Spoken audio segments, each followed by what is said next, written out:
ضروری نہیں ہے کہ جو مانگا جائے وہ اسی وقت مل جائے، اور یہ بھی ضروری نہیں کہ جو نصیب میں نہیں لکھا پھر وہ کبھی نصیب کا حصہ نہیں لکھا جائے گا۔ بس یہ ساری وقت کی ترتیب ہے، سب کچھ اللہ رب العزت کی منصوبہ سازی ہے۔ تمہارے سوچے ہوئے وقت کے مطابق نہ صحیح، مگر جو بھی ہوگا تمہاری رضا کے مطابق ہی ہوگا۔ اگر سب کچھ فوراً ملنے لگے اور ہو بہو ویسا ہی ملنے لگے جیسا تم چاہتے ہو، تو تمہیں کیسے پتہ چلے گا کہ جو چیز اللہ رب العزت سے مانگ کر اور اللہ رب العزت کو منا کر ملے، اس چیز کا مزہ بن مانگے مل جانے جیسا نہیں ہوتا۔ اور اگر نیند آنکھوں میں اترنے لگے تو تم کیسے رات کے اندھیروں میں وہ سرگوشیاں سن سکو گے جو اللہ اور تمہارے درمیان ہوتی ہیں۔ تمہاری دعائیں سن لی گئی ہیں، مگر یہ وقت آزمائش ہے کہ انتظار کتنا کرتے ہو۔ تمہارا سکون بس یہ بات خود کو سمجھا لینے میں ہے کہ جو بھی ہوا اللہ رب العزت کی رضا سے ہوا، اور جو بھی ہوگا اللہ کی رضا سے ہی ہوگا۔ تو اگر دل کو حقیقت پر منانا مشکل ہو گیا ہے تو اس کو منا لو جو حقیقت کو بدل سکتا ہے، اور اس کو منانے کی بس ایک ہی تدبیر ہے: دعا، صبر، یقین اور انتظار۔ ہر چیز کو کسی نہ کسی مقصد کے تحت تم سے وابستہ یا پھر تم سے دور کیا جاتا ہے، اور وہ مقصد تم کبھی نہیں جان سکتے۔ بس تمہیں اتنا یقین رکھنا ہے کہ وہ مقصد خدا ہے، اور وہ جو جانتا ہے وہ تم کبھی نہیں جان سکتے۔ بس مطمئن رہو کہ جس کے ہاتھ میں تمہارا نصیب ہے وہ معجزوں کا بادشاہ ہے، اور اس سے بہتر کوئی منصف نہیں۔ وہ کہانی کا ہر رخ جب چاہے جہاں چاہے موڑ سکتا ہے، وہ نصیب کا ہر لفظ بدل سکتا ہے، اور زندگی کا ہر پہلو تمہاری چاہت کے مطابق بنا سکتا ہے۔ تم اس کی مان جاؤ، وہ تمہاری مان جائے گا۔ اللہ نے تمہیں پریشان دیکھا ہے، اللہ نے تمہیں خاموشی سے بکھرتے دیکھا ہے۔ تمہارے آنسو تمہارے درد کو جانتا ہے، وہ تمہاری روح کو کمزور پڑتے، تمہارے دل کو ٹوٹتے ہوئے دیکھتا ہے، تمہارے ذہن کی نسوں کو پھٹتے دیکھا ہے۔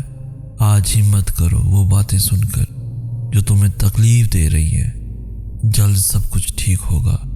تم صبر کرو، بس صبر کرو، اور صبر کرتے رہو، اور اللہ پر یقین کرتے رہو۔ ہمت مت ہارو، دعا مانگتے رہو تب تک جب تک جواب نہیں مل جاتا۔ جب وہ تمہیں صبر کی انتہا کو لے آیا ہے تو یقین رکھو کہ آزمائش اب ختم ہونے والی ہے، اور پھر ہر اس چیز سے نواز دیا جائے گا جس کے لیے تم راتوں کو اٹھ اٹھ کر جھولی پھیلایا کرتے تھے۔ جب دعاؤں میں ہاتھ اٹھاتے وقت دل بار بار قبولیت کا یقین دلائے تو سمجھو یہی اشارہ ہے کہ تمہیں مانگتے رہنا ہے، کیونکہ دل کو پختہ یقین تبھی ہوتا ہے جب اللہ دعائیں قبول کرنا چاہتا ہے۔ روتے ہوئے مانگی جائے یا مسکراتے ہوئے، حاصل ہو یا لا حاصل، اللہ کے لیے ساری دعائیں لاڈلی ہوتی ہیں۔ اس لیے جب بھی دعا مانگو یقین کے ساتھ مانگو، اس کی رحمتوں اور معجزوں پہ یقین رکھ کر مانگو۔ ہم بے سکون ہوتے ہی تب ہیں جب ہم اللہ اور اپنے درمیان فاصلہ بڑھا لیتے ہیں، اور اس فاصلے کو ختم کرنے کے لیے ہی اس نے ہمیں دعا مانگنا سکھایا۔ اور یہ مت بھولا کریں کہ وہ کبھی بھی اپنے بندوں کا برا نہیں چاہتا۔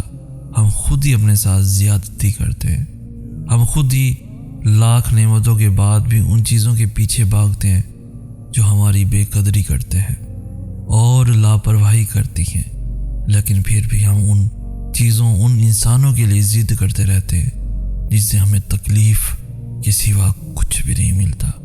اس لیے کچھ معاملے اللہ پہ چھوڑنا سیکھیں، اس کے فیصلے پہ راضی ہونا سیکھیں، اور اس کے حکم کا انتظار کرنا سیکھیں۔ تمہارے چہرے پہ یہ پریشانی کیوں ہے؟ دل میں سوال اتنے کیوں ہیں؟ کیوں تمہارا یقین ڈگمگا رہا ہے؟ دل کو یہ تو بتاؤ، جو اللہ یوسف کو مصر کا شہنشاہ بنا سکتا ہے، جو اللہ یونس کو مچھلی میں آیت کریمہ پڑھوا سکتا ہے، جو اللہ موسیٰ کی مدد کے لیے سمندر کو 2 حصوں میں کر سکتا ہے، وہی اللہ تمہاری پریشانی کو خوشیوں میں بھی تبدیل کرنے کی قدرت رکھتا ہے۔ ذرے ذرے کی خبر رکھنے والا تمہیں کیسے اکیلا کر دے گا؟ ذرا سوچو تو صحیح۔ دعا مانگتے ہوئے یہ کمزور پڑ جانا یا اس صبر کے سفر میں قدموں کا لڑکھڑانا، یہ تو سب کچھ سفر کا حصہ ہے۔ انسان کمزور پڑ سکتا ہے مگر مسلسل نہیں۔ اگر تم سفر کرتے ہوئے گر گئے ہو تو دوبارہ اٹھنا، پھر شروع کرنا، دوبارہ گرو تو پھر سے اٹھنا، ہار نہیں ماننی، پیچھے مڑ کے نہیں دیکھنا، ٹھان لو کہ اپنی منزل تک پہنچ کر ہی رہنا ہے۔ اللہ پر توکل رکھ کے سفر جاری رکھو جب تک کہ کن تک نہیں پہنچ جاتے۔ انسان کا سب سے بہترین دوست اللہ ہے، جو مشکل ہو یا آسانی، رات ہو یا دن، کبھی بھی کہیں بھی کسی بھی حال میں اکیلا نہیں چھوڑتا۔ روٹتا ہے تو بہت جلدی مان بھی جاتا ہے، کبھی رسوا نہیں کرتا، ہمیشہ ساتھ رہتا ہے، ہمیشہ ساتھ دیتا ہے۔ اور اللہ سے دوستی کے بعد پھر ایک وقت آتا ہے جب آپ کو تنہائی سے ڈر نہیں لگتا، اکیلا رہنا برا نہیں لگتا، آنکھوں میں لوگوں کی وجہ سے آنسو نہیں گرتے، ہونٹوں پہ ہر وقت مسکراہٹ رہتی ہے، ہم سے کوئی بات کرے نہ کرے دل مطمئن رہتا ہے۔ ضروری نہیں ہے کہ جو مانگا جائے وہ اسی وقت مل جائے، اور یہ بھی ضروری نہیں کہ جو نصیب میں نہیں لکھا پھر وہ کبھی نصیب کا حصہ نہیں لکھا جائے گا۔ بس یہ ساری وقت کی ترتیب ہے، سب کچھ اللہ رب العزت کی منصوبہ سازی ہے۔ تمہارے سوچے ہوئے وقت کے مطابق نہ صحیح، مگر جو بھی ہوگا تمہاری رضا کے مطابق ہی ہوگا۔ اگر سب کچھ فوراً ملنے لگے اور ہو بہو ویسا ہی ملنے لگے جیسا تم چاہتے ہو، تو تمہیں کیسے پتہ چلے گا کہ جو چیز اللہ رب العزت سے مانگ کر اور اللہ رب العزت کو منا کر ملے، اس چیز کا مزہ بن مانگے مل جانے جیسا نہیں ہوتا۔ اور اگر نیند آنکھوں میں اترنے لگے تو تم کیسے رات کے اندھیروں میں وہ سرگوشیاں سن سکو گے جو اللہ اور تمہارے درمیان ہوتی ہیں؟ تمہاری دعائیں سن لی گئی ہیں، مگر یہ وقت آزمائش ہے کہ انتظار کتنا کرتے ہو۔ تمہارا سکون بس یہ بات خود کو سمجھا لینے میں ہے کہ جو بھی ہوا اللہ رب العزت کی رضا سے ہوا، اور جو بھی ہوگا اللہ کی رضا سے ہی ہوگا۔ تو اگر دل کو حقیقت پر منانا مشکل ہو گیا ہے تو اس کو منا لو جو حقیقت کو بدل سکتا ہے، اور اس کو منانے کی بس ایک ہی تدبیر ہے: دعا، صبر، یقین اور انتظار۔